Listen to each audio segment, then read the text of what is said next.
See it in the news, and you've probably been seeing it more often because we're up in election years. And the topic is abortion, whether it be pro-life or pro-choice. Typically, Democrats are more pro-life while Republicans are pro-choice. But that's besides the point. Normally, abortion has become one of the biggest controversies of all time. But what exactly is an abortion? Well, according to Merriam-Webster, by definition, abortion means the termination of a pregnancy after, accompanied by, resulting in, or closely followed by the death of the embryo or fetus.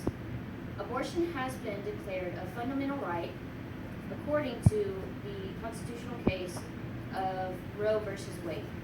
The case had been filed by a woman named Jane Roe, who was an unmarried and pregnant resident of Texas in 1970. Texas law at that time made it a felony to abort a fetus unless on medical advice for the purpose of saving the life of the mother. Roe filed suit against Wade, who was the district attorney of Dallas County. On January 22, 1973, the U.S. Supreme Court announced its decision.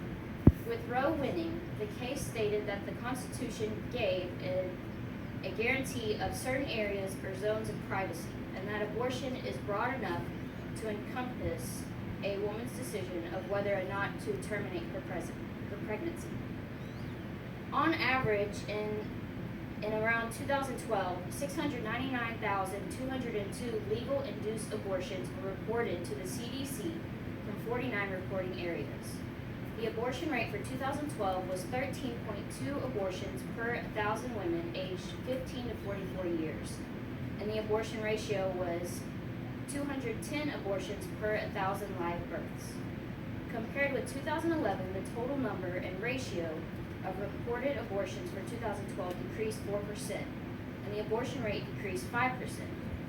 Women in their 20s accounted for the majority of abortions in 2012 and throughout the period of analysis. With this said, should we be pro-choice? Well, first, what exactly does being pro-choice mean? Pro-choice occupies the broad middle ground on the issue of abortion. Most people believe abortion should be decided privately between a woman and her doctor. Pro-choice people include those who are personally against abortion or feel uncomfortable with it, but who would not enforce their viewpoint upon all women. Pro-choice does not mean pro-abortion. It does not promote abortion over birth. It simply means to preserve the right of women to decide for themselves. The pro-choice movement supports and pushes towards preventing unwanted pregnancies, reducing abortion, promoting contraception, educating women and youth, and ensuring families have the necessary resources to raise healthy, happy children. After getting a general idea of what the numbers are behind abortion and what pro-choice is also about, I come back to my initial question.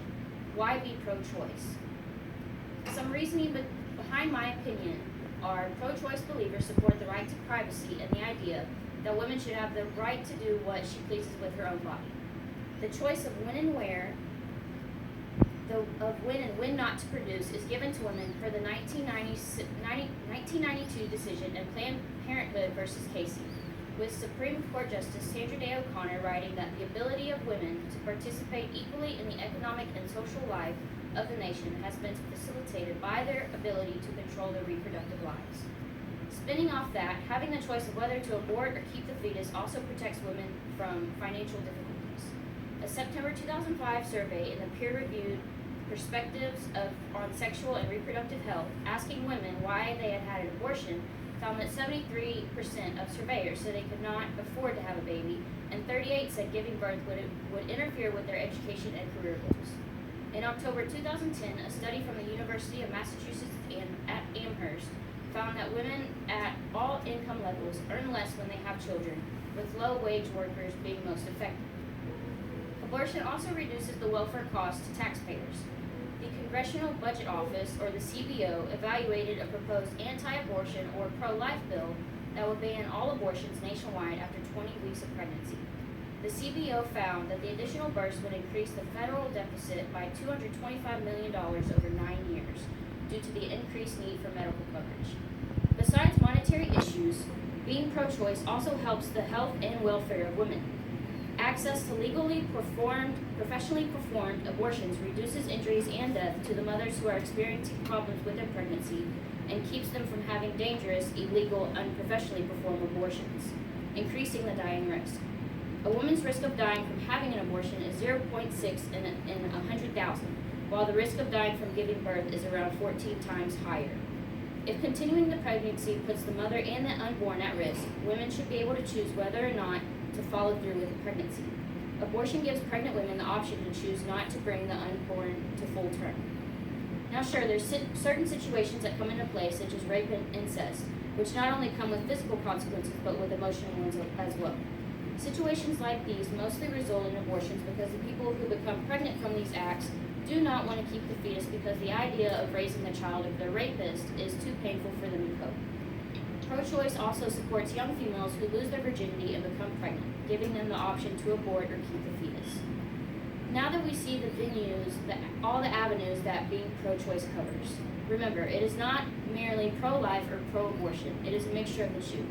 Once again, being pro-choice includes people who are personally against abortion or feel comfortable with it, but who would not enforce their viewpoint upon all women. It simply means to preserve the right of women to decide for themselves. It also supports and pushes towards the unwanted pregnancies, reducing abortion, promoting the contraception, educating women and youth, and ensuring that all families have the necessary resources to raise healthy, happy children.